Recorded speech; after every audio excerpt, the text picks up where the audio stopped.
এবং শিক্ষা শীর্ষক আলোচনা সভার আয়োজন করে জেলা প্রশাসন। ভারপ্রাপ্ত জেলা প্রশাসক মোহাম্মদ মাসুদুর রহমানের সভাপতিত্বে আয়োজিত সভায় আলোচনা করেন কান্দিভিটা জামে মসজিদের খতিব হাফিজ মাওলানা মোহাম্মদ গোলাম মুস্তফা, ইসলামিক ফাউন্ডেশন নাটোর জেলা কার্যালয়ের উপপরিচালক মোহাম্মদ ইমামুল ইসলাম এবং নাটোর প্রেস ক্লাবের সভাপতি ফরাজি আহমেদ রফিক বাবন। বাংলাদেশ শিশু একাডেমি শিক্ষার্থীদের জন্য রচনা ও হামদনাদ প্রতিযোগিতার আয়োজন করে। শিশু একাডেমি কার্যালয়ে হামদনাদ প্রতিযোগিতা শেষে আলোচনা, পুরস্কার বিতরণ এবং দোয়া মাহফিল অনুষ্ঠিত হয়।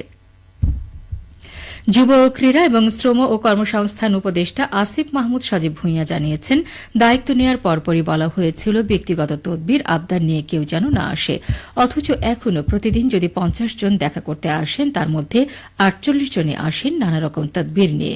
গতকাল রাতে সামাজিক যোগাযোগ মাধ্যমে তিনি এ তথ্য জানান। তিনি বলেন, নতুন বাংলাদেশের উপযুক্ত নাগরিক হিসেবে নিজেদের গড়তে হবে।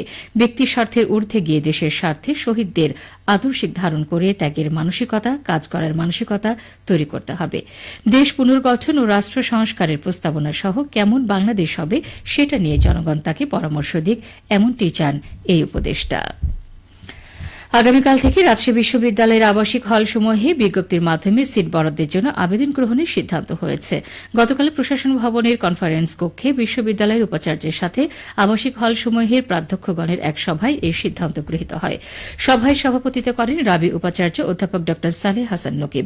সভায় বিভিন্ন হলের প্রাধ্যক্ষগণ উপস্থিত ছিলেন। সভায় হলসমূহে আবাসিকতা প্রদান ও সিট বরাদ্দের খসড়া নীতিমালা আলোচনা ও যাচাই বাছাই শেষে চূড়ান্ত করা হয়। এ সময় আবাসিকতা প্রদানের ক্ষেত্রে কোন প্রকার তদবির বা চাপ সরাসরি শৃঙ্খলা ভঙ্গের প্রয়াস বলে বিবেচিত হবে বলেও সিদ্ধান্ত হয়। এছাড়া কোন হলে তথাকথিত পলিটিক্যাল ব্লক বা অন্য কোন অননুমোদিত ব্লক, রুম ইত্যাদি থাকবে না। সভায় অন্যান্যের মধ্যে অফিস অব ইন্টারন্যাশনাল অ্যাফেয়ার্সের পরিচালক, প্রক্টর, ছাত্র উপদেষ্টা ও জনসংযোগ দপ্তরের প্রশাসক উপস্থিত ছিলেন। সবশেষে আবহাওয়া। আজ দুপুর 2টায় রাজশাহীতে তাপমাত্রা ছিল 28 ডিগ্রি সেলসিয়াস। এ সময় বাতাসে আপেক্ষিক আর্দ্রতার পরিমাণ ছিল 88%। রাজশাহী পার্শ্ববর্তী এলাকায় আজ সূর্যাস্ত সন্ধে। সংবাদ শেষ হলে আমাদের পরবর্তী সংবাদ বিকেল 4:05।